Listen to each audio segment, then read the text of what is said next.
Assalamualaikum warahmatullahi wabarakatuh. Perkenalkan, nama saya Viko Ramadan Sulistyo.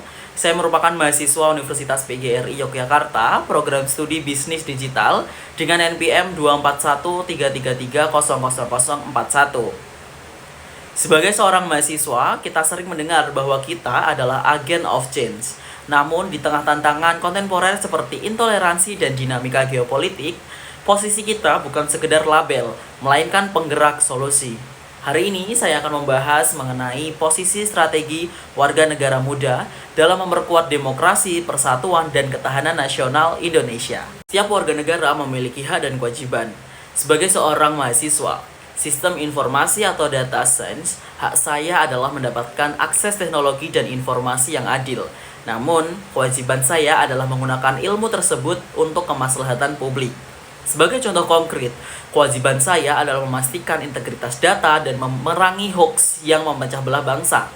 Dengan kompetensi di bidang sistem informasi atau bisnis digital itu sendiri, saya berkontribusi untuk menciptakan ekosistem digital yang sehat sebagai bentuk pengabdian warga negara. Demokrasi cukup diukur melalui pemilu. Menurut saya tidak, karena pemilu sendiri hanyalah sebuah prosedur. Demokrasi yang substansial memerlukan indikator lain seperti 1. Kebebasan sipil, sejauh mana suara kita didengar tanpa rasa takut. 2.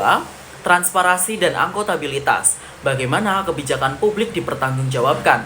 3. Partisipasi bermakna, sebagai seorang mahasiswa harus aktif mengawasi kebijakan, bukan hanya mencoblos setiap 5 tahun sekali. Toleransi sering muncul karena polarisasi informasi di media sosial dan kurangnya ruang dialog antar identitas.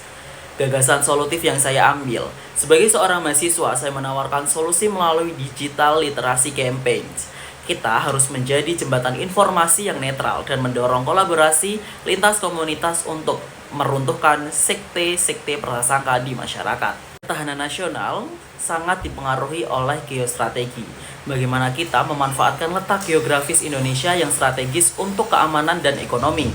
Sementara itu, geopolitik nasional kita yang dikenal sebagai wawasan Nusantara menjadi kompas untuk melihat Indonesia sebagai satu kesatuan yang utuh. Di era digital, wawasan Nusantara harus diperluas menjadi wawasan Nusantara digital. Menjaga kedaulatan data dan persatuan bangsa di ruang siber agar tidak mudah dipecah belah oleh investasi asing. Sebagai kesimpulan, menurut saya, tantangan terbesar Indonesia saat ini terletak pada lemahnya partisipasi warga yang berkualitas. Kebijakan yang bagus dan toleransi yang ada akan tetap rapuh jika warga negaranya pasif. Sikap akademik yang saya ambil, saya berkomitmen untuk menjadi warga negara yang kritis namun solutif. Mari kita buktikan bahwa mahasiswa bukan hanya penonton sejarah, tetapi penulis masa depan Indonesia. Saya Viko Ramadan untuk Indonesia yang lebih kuat. Terima kasih.